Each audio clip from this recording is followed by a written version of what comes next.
Olá, estamos começando o Saúde em Foco aqui pela TV Câmara.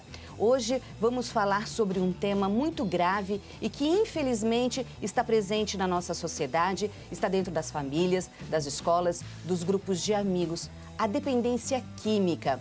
E por isso eu recebo o médico especialista em dependência química e terapia comportamental, Nasser Reda. O doutor vai explicar pra gente por que as pessoas usam maconha, cocaína, crack, álcool e tantas outras drogas.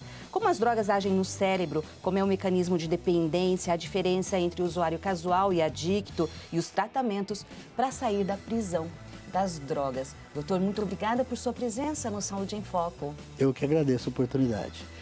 Espero poder ajudar, né? Um tema tão difícil, complexo. Sério, muito grave, grave, doutor. porque envolve a sociedade, a família. A família. Não é? As drogas, elas são uma prisão. O que é a dependência química, doutor? Na verdade, é uma doença. Não é? Uma doença complexa. A gente poderia dizer que é uma doença biopsicossocial. Nossa, envolve tudo. Exatamente, porque biologicamente... Porque ocorre uma transformação no organismo e principalmente no sistema nervoso central. No cérebro. No cérebro, ocorre uma neuroadaptação. Só para a gente situar, quais são, o que é a droga? Que eu até falei, cocaína, crack, o álcool, droga, quer dizer, as liberadas e as não liberadas. Normalmente, voltando um pouco antes, né, as drogas, para iniciar aquele assunto que é muito importante, ocorre a neuroadaptação. O que é a dependência, né? Que é a doença biopsicossocial. Isso é muito importante colocar, né? Porque a parte neurológica ocorre uma transformação da parte neurológica, dos neurotransmissores, ocorre uma adaptação do cérebro à droga, entendeu? Sim. Então, essa seria a parte realmente química. Esse mecanismo do prazer que ela proporciona? O prazer... Como é que funciona esse porque mecanismo? ela age, porque o prazer, o ser humano se acostuma com o prazer imediato, que a droga causa isso, no circuito de recompensa cerebral. Toda droga que causa prazer, ela age nisso aí. O álcool, a cocaína, age no circuito de recompensa cerebral. Então, você tem uma recompensa imediata. Uma recompensa boa. Boa. É o que a pessoa procura normalmente. Então, tem dois conceitos muito diferentes que tem que se prestar atenção. Entre prazer e felicidade. E quais são as diferenças? A diferença é que a felicidade não está ali. Sim. O prazer, a pessoa, às vezes, está procurando a felicidade. Acha que aquilo está trazendo a felicidade. Mas não. É um prazer que, pelo contrário, tira a felicidade. Porque tira a moral, tira o respeito, tira a dignidade, a família perde o emprego, condição financeira vai indo embora e... Instala-se um caos total. Total, na família e até na própria sociedade, porque você sai por aí alcoolizado, mata uma pessoa inocente. Sim. E a felicidade está em outras coisas que o prazer momentâneo, que ele acha que está sendo feliz, tira, que é a dignidade e o respeito. A droga tira isso do ser humano. Então, esses dois conceitos têm que ser repensados com muita clareza. Até para responder, por que as pessoas usam drogas? Tem esse conceito do prazer... Não é tão simplista, Ela usa droga por vários fatores. Sim. Existem os fatores predisponentes, que levam você a usar a droga, e os fatores mantenedores, que te mantêm no uso. Sim. Os fatores predisponentes são vários. São as histórias de vida de cada pessoa. Eu mesmo já atendi, eu sou um contador de histórias, vamos dizer assim. Eu sou Forrest Gump. Eu já ouvi mais de 100 mil histórias de pacientes que passaram por mim. Muitas vivências. Então, são histórias, vivências, e cada um tem uma história diferente. E qual o padrão que o senhor observa, doutor? Você percebe que os fatores predisponentes, por exemplo, família desestruturada, sem amor, sem afeto, os pais não dando atenção, não percebe mudança de comportamento dos filhos. Porque hoje em dia está tudo muito corrido. Então não para observar, para ver, para sentir. Eu vejo que falta muito amor. Sim. Outra coisa muito importante é a falta de política pública. né? A pessoa não tem uma escola, né, que vai ensinar verdadeiramente. A corrupção é uma coisa... Cada real da corrupção que acontece, que é Sim. roubado, é uma pessoa que às vezes usa droga. Eu acho que o pior crime que existe é a corrupção. Sim. Né? Porque a pessoa, se ela tiver uma escola boa, uma saúde adequada, o pai com um trabalho legal, né, é mais difícil dela entrar no mundo da droga. Quer dizer, esse meio externo que influencia e pode levar a pessoa para esse mundo. Um dos fatores, que é a Sim. história de vida, são os fatores predisponentes. Além de outras coisas, né? Algumas comorbidades que a pessoa pode apresentar. Né? Sendo uma pessoa muito ansiosa, né? Depressão. Então, mas para evitar aquele sintoma negativo, ela faz o que? Ela vai para a bebida, que é onde ela se solta um pouco mais. Né? E ali, às vezes, inicia um processo de dependência. Então, esse início, é só um copinho, só vou experimentar. Isso é um perigo, doutor? Não digo que seja um perigo, mas é o início, pode ser um início de um problema lá na frente. Porque o álcool, ele é a abertura. Né? Ali é o início de outras drogas também, além de o álcool já ser altamente nocivo, uma dependência grave. E como que é esse mecanismo, o senhor falou, que a pessoa vai mudando de droga, buscando drogas mais fortes? Por que ocorre isso? Amizade, acontece muito. Experimentar. O jovem gosta muito de experimentar. Né? Faculdade, hoje em dia, é um perigo. E se você não participa do grupo, se você não vai na mesma onda, você é excluído do grupo? Sim, e a própria curiosidade. A curiosidade. Né? Porque o jovem, ele é curioso. Né? Uma outra coisa muito importante, quanto mais cedo você inicia o uso, mais perigoso é você adquirir a dependência. Porque o teu cérebro não está formatado, não está maduro. Então, essa neuroadaptação que eu estava te falando, ela acontece mais rápido. Né? Então, é diferente de você com 25, 30 anos começar a beber, a usar. Né? Inclusive, nos Estados Unidos, com 21 anos que é permitido bebida. Exatamente por esse motivo. Né? Porque o cérebro está mais maduro, você psicologicamente já está mais amadurecido, né? Até faz um uso, né, menos nocivo. E às vezes não adquire a dependência. Porque a dependência, na verdade, você não pode achar que ela é dependente. Você tem que ter os critérios. Tem que preencher os critérios da dependência. Quais são esses critérios, doutor, que vocês avaliam? Alguns critérios, eu já com a experiência que eu tenho de olhar e de conversar, eu já sei, né? Mas para eu dar o diagnóstico, falar, não, você é dependente do álcool, tem que preencher alguns critérios. Por exemplo, tolerância. Né? Com o tempo, você vai tendo mais tolerância à bebida. Você toma, por exemplo, uma dose, 2 hoje, amanhã você toma 4, 5, e assim vai indo. Daqui a pouco você está tomando 1 litro e está, entre aspas, bem. Né? Então, você vai cada vez aumentando mais para sentir o efeito desejado. Sim. Né? Um outro item seria a abstinência. Síndrome de abstinência. Né? O álcool, o organismo precisando do álcool. Né? Bebe hoje, no outro dia está com abstinência, tremores. Né? A fissura é a mesma coisa, doutor? A fissura ou o crave já é um outro item do critério da dependência. A dependência. A abstinência é uma coisa, a fissura já é outra. A fissura também faz parte para você preencher esse critério, que seria a fissura ou craving, como a gente chama, né? Que é a vontade de beber. Né? Pessoas que bebem, chegam no horário, por exemplo, bebe à tarde, após o serviço, 6 da tarde. Das 5 horas, ele já começa a sentir a fissura, o craving, e junto já vem um pouco da abstinência, tremores, né? Aquela ansiedade. E a hora que ele bebe, isso tudo imediatamente some. É a recompensa negativa. Né? Positiva para ele, mas negativa para a dependência. Sim. Entendeu? É por isso que isso vai ocorrendo o quê? Uma bola de neve. Ele bebe e alivia o sintoma. Né? Só que no outro dia ele vai pagar o preço por isso. Porque o álcool ele é altamente depressor do sistema nervoso central. Nossa, quais são os danos que essas drogas causam no cérebro? A princípio, porque é em todo o corpo, né? É no organismo todo. No todo, a partir do momento que você inalou qualquer substância tóxica, né, ela cai na corrente sanguínea. Né? E aonde tem célula tem droga ou álcool. Né? Então o sistema nervoso central pode te dar uma demência, convulsão, acontece de dar. Já tive pacientes que tiveram convulsão na minha sala. Isso, inclusive, pela falta do álcool. Para você ver como a abstinência é perigosa. Tem pessoa que, se não beber, morre. Nossa! Pela falta do álcool. Olha. Né? Dá uma convulsão, a pessoa às vezes bate a cabeça ou acontece de morrer. Né? E aí vai, hepatite alcoólica, pancreatite, né? Neuropatia alcoólica. A pessoa fica às vezes de cadeira de roda. Né? Porque destrói a bainha de mielina dos nervos. É uma bainha que recobre e o álcool vai ali e destrói totalmente essa bainha. Né? E a pessoa fica com neuropatia, assim como na diabetes. Sim. Diabetes também causa isso. Sim. Né? E normalmente quem bebe pode apresentar diabetes. Então são dois fatores agressores, né? Com relação à neuropatia. Inclusive o nervo óptico também pode ser afetado.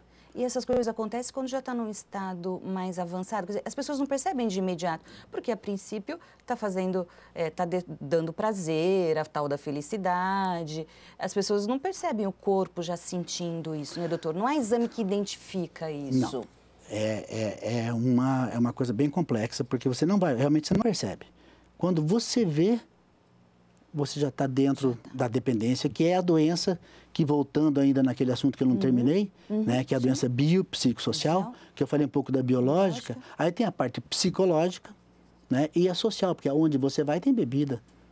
Sim. Hoje tem a droga, aonde você anda tem. Doutor, a gente anda hoje na rua, eu não sei, a gente vê pessoas fumando maconha, tá normal isso, não é só em praças, antes ficava recluso, né? As pessoas faziam isso. Hoje não, tá comum. O que está acontecendo? Aí entra a política pública. Né? Aquilo que eu falo que é uma das coisas que mais me revolta é a corrupção. Até mais que o traficante. Tá? Porque quem faz o traficante talvez seja a corrupção. Porque se essa pessoa que virou um traficante tivesse um estudo, tivesse uma saúde, tivesse um trabalho, talvez ele não estivesse lá, sendo traficante. Como nós estamos nessa situação, né, aqui no Brasil, em outros lugares do mundo, vamos falar só do Brasil, Sim. Né, o que aconteceu foi isso, essa disseminação da droga, né, e da desestrutura familiar. Né? Então, o que acontece é exatamente isso. Quanto mais política pública saudável tivermos, melhor é. Cigarro, por exemplo, a dependência do tabaco, é um exemplo claro de sucesso no Brasil. É sucesso, doutor. É sucesso. Porque se você pensar 20 anos atrás, o Brasil hoje diminuiu muito o nível de tabaco, porque tiveram políticas públicas adequadas, excelentes, por sinal. Deu resultado. O Brasil foi um dos países que hoje em dia, menos usam o tabaco a nível mundial. Sim. Lá no início, quando acho que foi o Maluf que começou, proibindo fumar o cigarro aqui, proibiu, e aí começaram essas campanhas, foram ótimas. O que tem que ser feito agora? A mesma coisa. Sim. Na educação, ensinar, a família tem que estar... O senhor acredita que se proibir, se quiser limitar mais, é benéfico? Eu acho que é educação. O acesso. O acesso está muito difícil. Nós estamos, assim, quase que numa geração perdida. Sim. Não adianta você ir lá na Cracolândia, pegar aquelas pessoas que estão lá, colocar... isso é populismo. Colocar aquela pessoa um mês internada, dar um prato de comida. Qual a perspectiva que ele tem quando sai de lá? Te pergunto. Vai fazer o que da vida? Ele não tem família. Ele não tem perspectiva nenhuma de trabalho. Ele não tem cultura, ele não tem condição. Ele vai voltar para o uso. Sim. A família é importantíssima. A medicação é fundamental para regular a química cerebral, que foi machucada. Ele precisa de medicamento, porque quando você começa a entrar no álcool, na droga, você começa a apresentar outras doenças, porque machuca o parênquima cerebral. Por exemplo, maconha. Sim. É alta incidência de esquizofrenia em quem usa maconha. Olha só.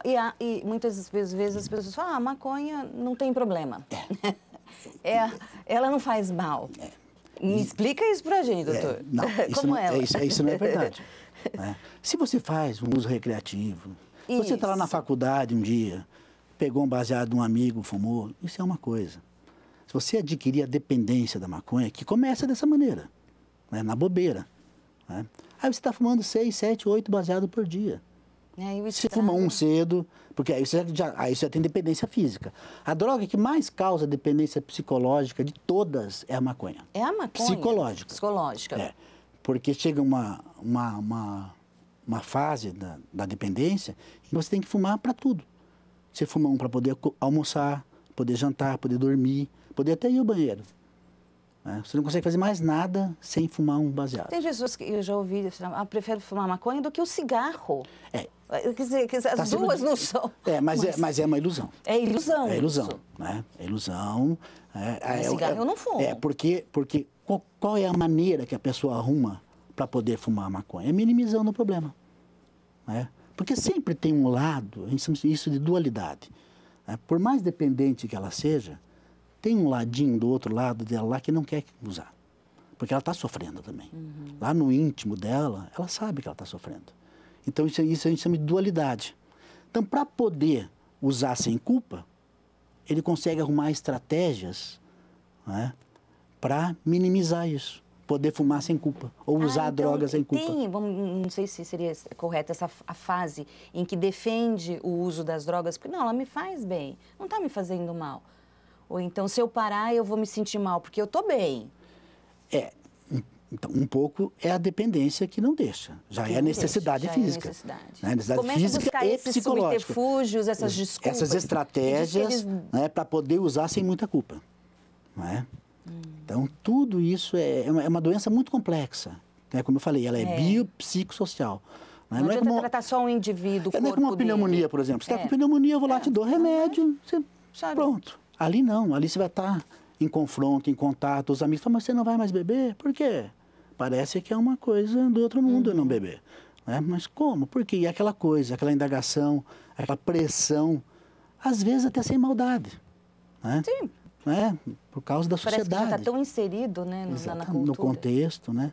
E, por exemplo, o álcool é uma das piores drogas que existe. Né? O álcool, a pessoa se sente super-homem. Ainda bem que saiu essa lei agora, que não pode, né? Sair alcoolizado, porque até um tempo atrás você saía de carro, bêbado. Aí até hoje sai, agressivo, né? Vira macho, né? Aí até caiu no vestibular esses dias, né? Masculinidade tóxica. Sim. Hein? O álcool, né, está no meio disso. É o principal fator da masculinidade tóxica, é o álcool. Sai para ir bêbado, batendo em mulher, né? Feminicídio, tem muito a ver com álcool. Enfim, briga de trânsito, né? As maiores desgraças que você vê por aí, o álcool está no meio. E as ilícitas, doutor? Socialmente, o que elas causam?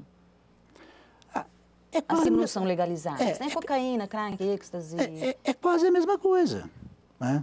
Elas causam prejuízo social, familiar, assim como a lícita. A gente vê, falam em viciados em drogas, desculpa, que matou a mãe, o pai... Sim. A gente vê, né? O que acontece com o álcool acontece com outras drogas. Quase é a mesma coisa, a mesma linha. Tanto é que na década de 20, nos Estados Unidos, eles perceberam como o álcool era nocivo. Eles tentaram, né? A lei seca, né? Não sei se foi na década de 20 até 32, uma coisa assim. Eles tentaram nos Estados Unidos. O que ocorreu? Tráfico, né, de álcool. Não deu certo. Inclusive tem os filmes, né, que aparecem, aquela coisa de máfia, né? Foi nessa década aí de 20, né? Porque eles perceberam que o álcool é uma droga violenta. E outra coisa que eu acho até indecente, né? Você compra um litro de pinga, R$2, R$3, R$4, um corote hoje em dia, até com framboesa. Sim. Isso é um estímulo para um jovem, para um adolescente beber. Você vê em porta de cursinho, pessoa tomando corote de pinga, R$2, R$3 custando. Né? Eu acho que deveria ter um política em cima disso, um preço mais caro, um imposto maior. Dificultar. Né? Então é um assunto assim, sabe, bem complexo, que envolve muita coisa. E a gente está falando o dependente, mas temos a questão das mulheres, as meninas, as moças também, né? Não tem essa divisão de classe social. Eu vejo que é um problema que não tem divisão de classe social, de idade. Não tem. Não tem. Eu atendo, olha, pessoas altamente cultas, desde médicos, escritores conhecidos, né? Até mais humilde que você imaginar, Sim. Mulheres, homens, não tem distinção mais. Não tem distinção? Não tem. Você pode, na minha experiência prática, né, de muitos anos, é claro isso. Né? Aí você começa a ver as histórias, o porquê, né? E a família tem que estar muito envolvida. nisso tudo. Eu percebo que é a família que deixa, às vezes, a coisa...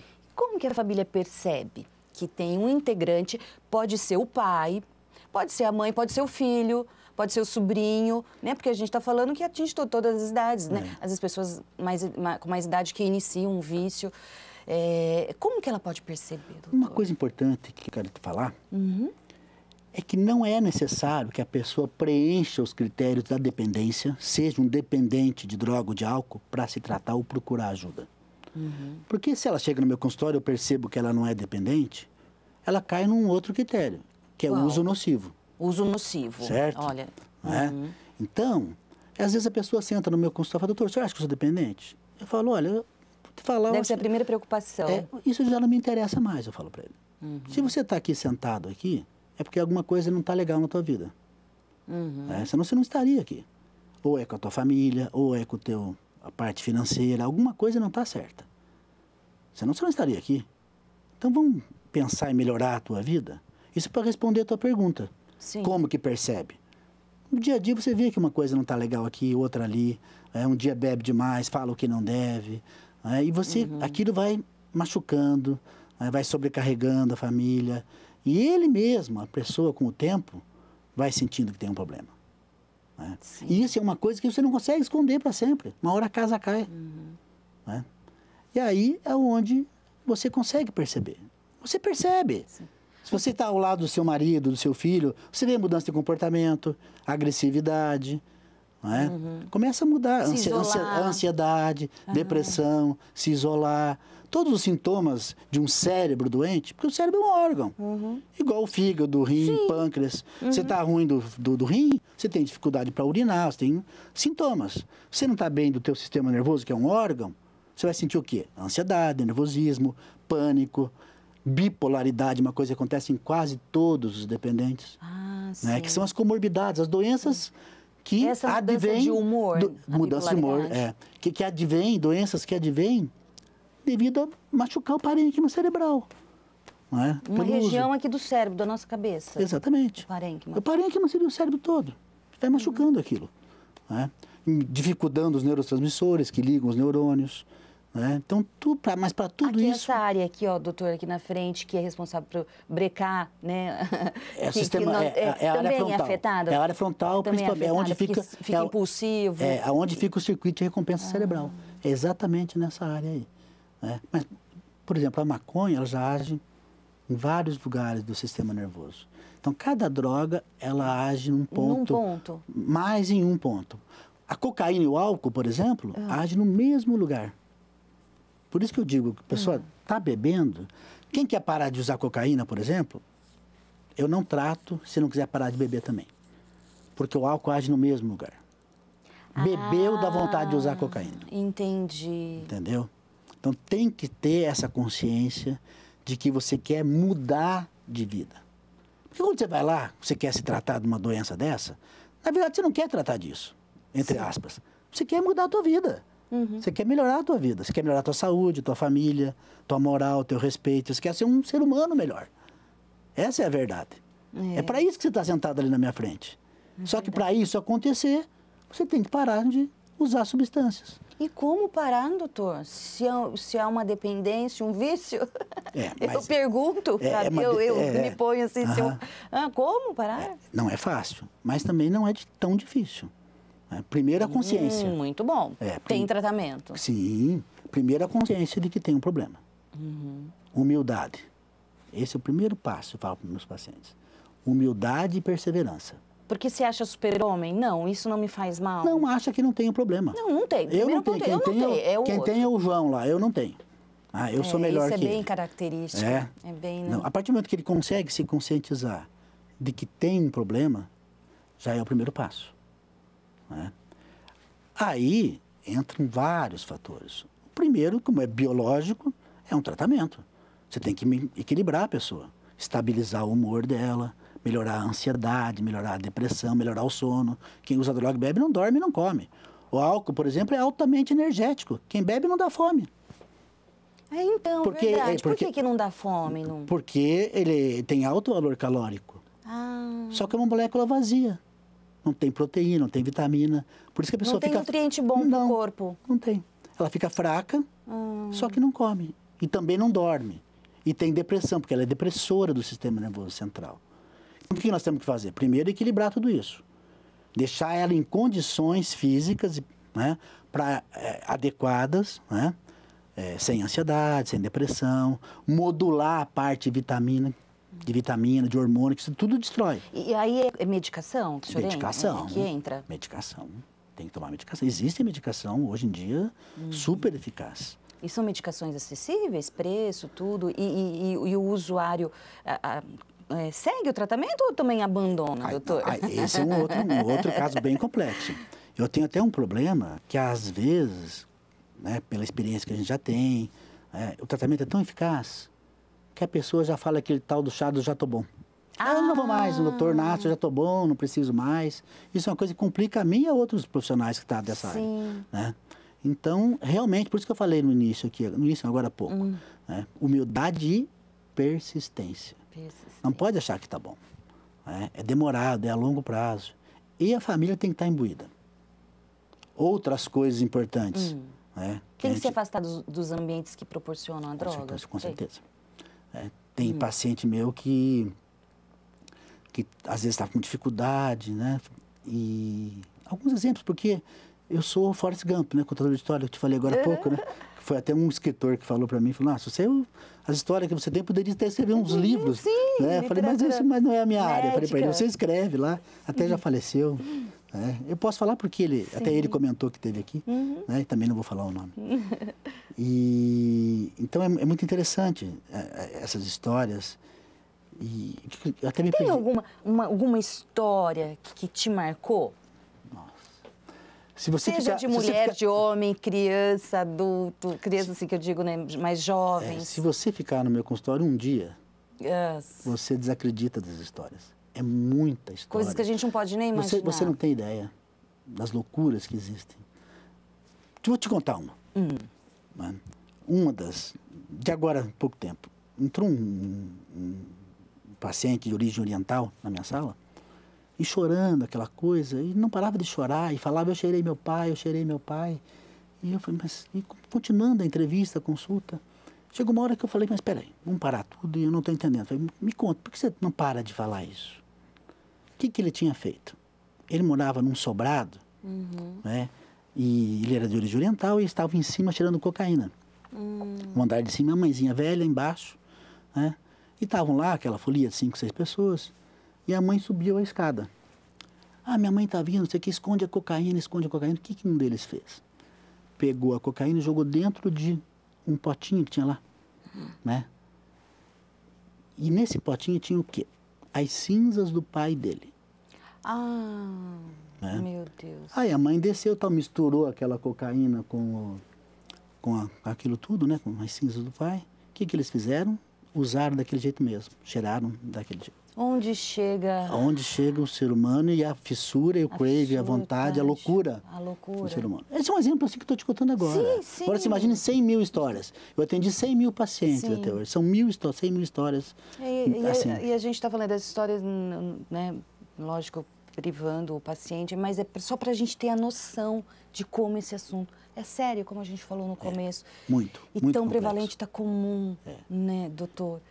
Então, a gente tem que mirar nas próximas gerações, mas com força.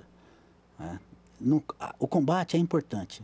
Nós temos que mirar na educação, na família. A família tem que estar perto, tem que instruir, tem que conversar com os filhos, né? Porque senão está difícil. Porque o mundo puxa para lá de lá, puxa para o mal. Doutor, o senhor falou do tratamento medicamentoso. A internação, ela funciona? Olha, eu pessoalmente, em todo esse tempo, eu já poderia ter uma clínica de internação se eu acreditasse realmente, né? Mas ela funciona para desintoxicar, para ficar um tempo. Quando você está com um real risco de vida, tem pessoa que está num estágio de esquizofrenia muito complexo, tem que internar, porque ele pode provocar um suicídio, matar alguém, né? Mas como forma de tratamento prolongado, eu não acredito muito. Eu acho que tem que enfrentar os problemas no dia a dia. Né? Ficar perto da sua família, né? Seguir a sua vida, porque lá dentro da internação você está isolado. Isolado, está protegido. Está protegido. Né? Então, por um tempo, eu até acho válido para desintoxicar. Sim. Mas saindo de lá, você tem que procurar, logicamente, outros tratamentos. Outros tratamentos. E além do medicamentoso, vamos tentar mostrar para as pessoas qual é o passo, o processo. É um processo lento, medicamentoso, aí vai passando por quais fases, doutor? Aí a família tem que estar imbuída, importantíssima. Não é? Outras coisas que é fundamental para todos, e uma delas assim que eu coloco nos primeiros lugares, o esporte. O esporte, exercício físico. Porque o esporte, você incentivar desde de criança, né, uma pessoa ao esporte, é muito difícil ela entrar, porque ela está em outro mundo. Ela não está no mundo da droga, no mundo do... Né, ela está no mundo do esporte. Porque eu falo isso porque eu sou maratonista, eu adoro esporte. E teve uma época que eu ia ali na pista, ali no Eldorado, tem uma pista de corrida, né? E ali eu via umas pessoas mais humildes e ficava avaliando, sabe? Como é fantástico o esporte. Como tira a pessoa da droga. Ela tanto evita, né, você entrar, como ela tira você de lá. Sim. Né? Porque ela está vivendo com pessoas, né, que têm um bem-estar, né?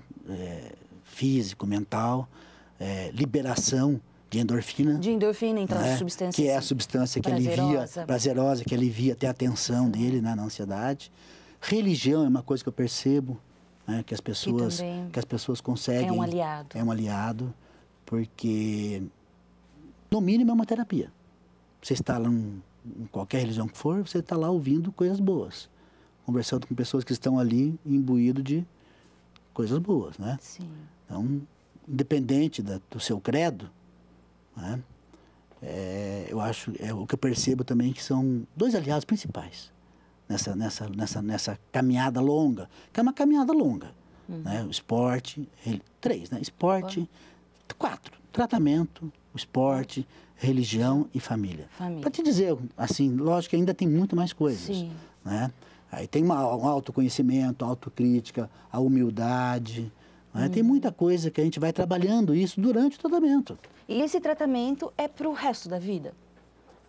Não. Tem que ficar em alerta? Alerta, sim. Alerta. E para o resto da vida é uma coisa também, né? Você vai chegar com uma pessoa e falar, para o resto da vida... Você vai ter que vir aqui... Você complica um pouco a situação. É um tratamento. Juntos, eu, a família, o próprio paciente, a gente vai elaborando um plano. Tem paciente que chega um ano e fala, olha, acho que eu vou te dar alta. Às vezes é um pessoal do Piauí que vem aqui com dificuldade. Né? Aí fala, doutor, deixa eu vir mais uma vez. Eu estou tão bem, eu quero continuar o tratamento. Né? E tem outros que falam, não, eu acho que está bom, acho que eu consigo agora andar com as minhas próprias pernas. Então, isso é tudo, não é uma receita de bolo. Sim, não é uma receita pronta. Não é, porque cada ser humano é um ser humano diferente. Cada um tem a sua história, cada um tem a sua personalidade. Cada um eu tenho que abordar de uma maneira diferente. Tenho que começar, ter a vontade de começar e seguir. Exatamente. E seguir. Doutor, por que tem pessoas que se tornam dependentes, os dependentes adictos, e pessoas que não? Tem fator genético também envolvido nisso? Tem um fator genético, tem um modelo familiar. Você nasce num meio em que todo mundo... bebe, por exemplo, né? Fica mais fácil. Há um tempo atrás, era normal dar uma cachaçinha para a criança tomar. Vários pacientes que eu atendo hoje com uma idade já da década de 60, o pai achava bom dar uma pinguinha para o filho. Fala, doutor, eu comecei com 12 anos, já bebia. Meu pai fazia eu tomar uma pinguinha. Nossa. Né? E aí entra naquilo que eu falei, começa a beber muito cedo, o cérebro não está formado ainda e ocorre uma neuroadaptação, o cérebro se modifica. E aí dá a dependência, cria a dependência. Então são vários os fatores que levam alguns a serem dependentes e outros a não. E outros a fazer o uso nocivo. O uso nocivo. O uso nocivo, né? O que é o uso nocivo? É aquela pessoa que você vê que não é dependente, mas quando bebe, usa droga, às vezes, faz uma bobagem, bate um carro, causa um real prejuízo a si mesmo e aos outros. Mas não, você percebe que ele não preenche os critérios. Não tem abstinência, né? Alguns critérios daquele não preenche. Né? Então, essa pergunta é um pouquinho complexa, porque uns sim e outros não, né? Porque às vezes tem uma família mais alerta, mais unida, menos desestruturada, um pouco mais de condição financeira que possa, né? E tem os outros que são desesperados. Moram numa favela, não tem às vezes não que isso justifique, Sim. né? Mas mora em condições inadequadas, sem saneamento básico, Não sem, tem sem básico pra comida, não tem o tentar. básico para viver. Né? O que ele vai fazer? Tem gente que cheirava cola para passar fome. Para não passar? Né? Para De fome, passar a fome. Para passar fome. Cheira cola. Por que está tirando cola? Passar com fome, doutor. Quantos eu peguei às vezes aqui na rua falando isso para mim? É triste, às vezes a gente fica até emocionado, né? Das histórias, das coisas que você vê. Nossa, doutor, é muito sério mesmo. Essa realidade do consultório, que o senhor vive essa realidade diariamente, diariamente.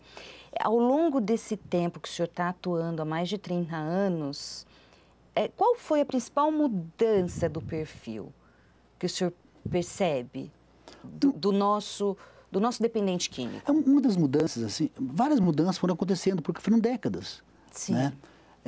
Na década de 90, por exemplo, tinha muita cocaína injetável. Né?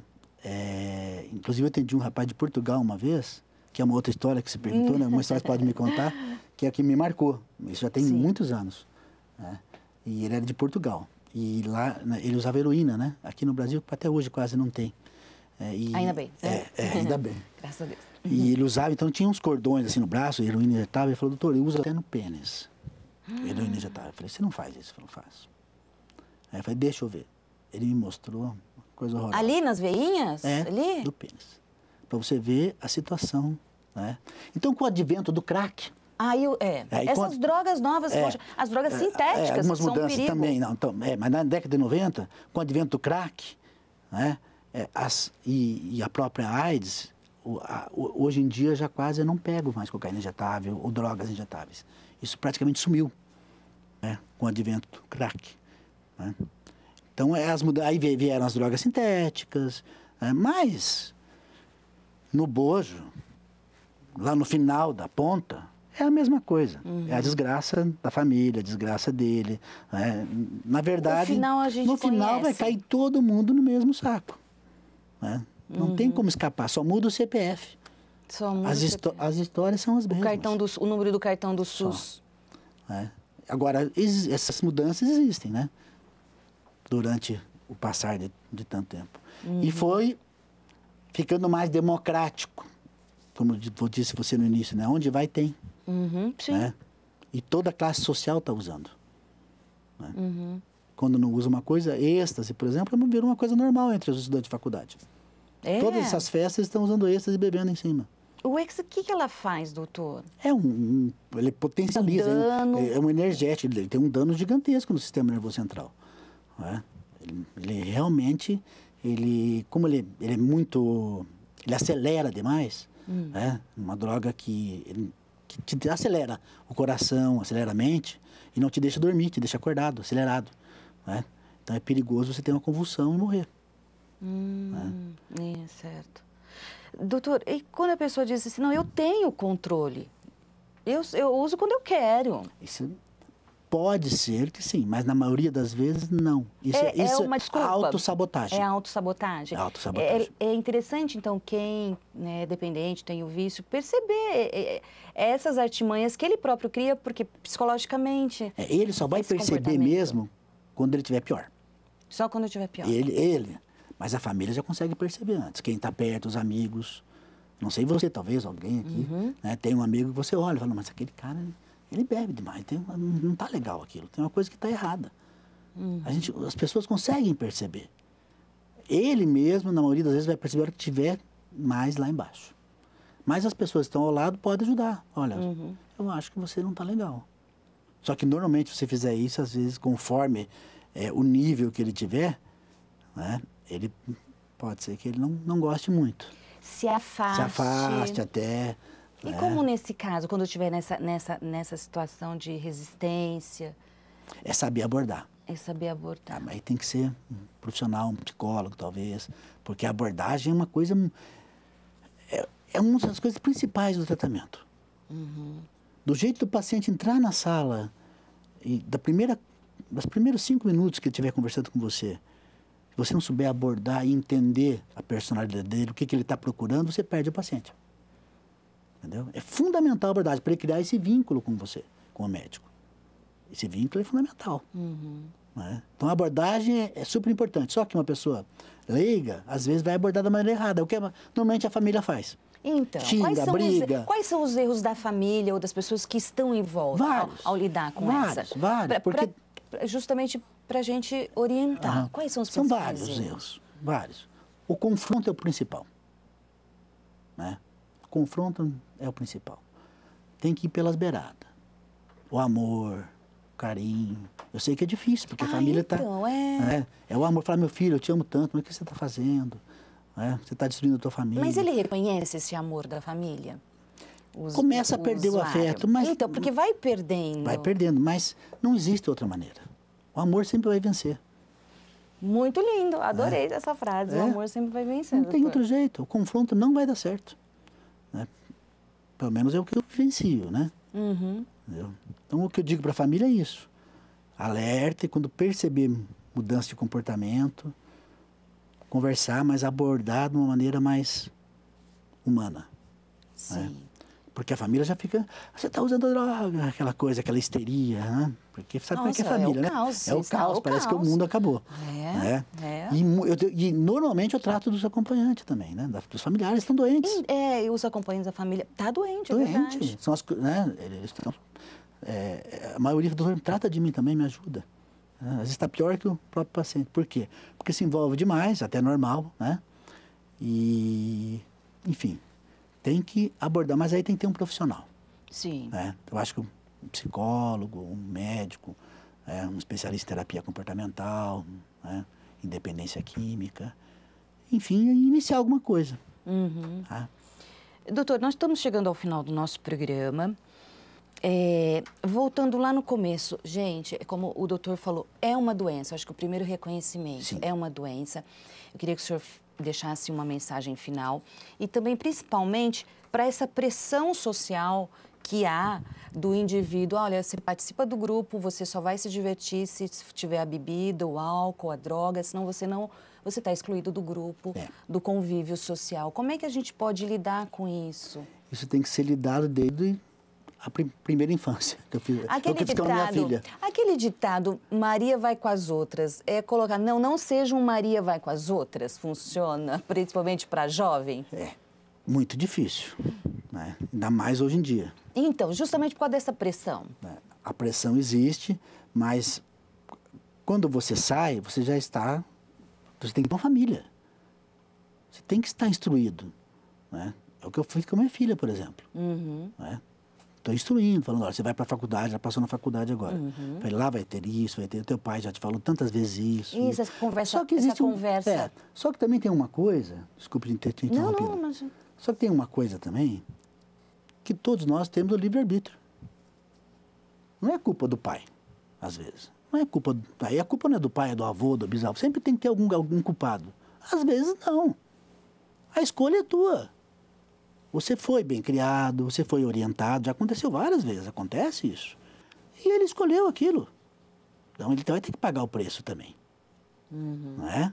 Então, tem que ser colocado isso. Verdade. Essa coisa da culpa e reconhecer. Sim, também, né? Tem o livre-arbítrio. Então, não, porque tudo é a família, não. Agora você também vai pagar o preço pelo que você fez. Existe esse lado também, que a gente não... Química. Se você quiser assistir esse programa novamente ou quiser indicar para alguém, olha, a gente está lá no YouTube. É só procurar TV Câmara São José do Rio Preto. Tem a playlist do Saúde em Foco com diversos programas bem bacanas. Você aproveita, curte a nossa página, se inscreve, deixa o seu joinha e também pode comentar. Eu adoro ler os seus comentários. Olha, muito obrigada pelo seu carinho, por sua atenção e até o próximo Saúde em Foco. Tchau!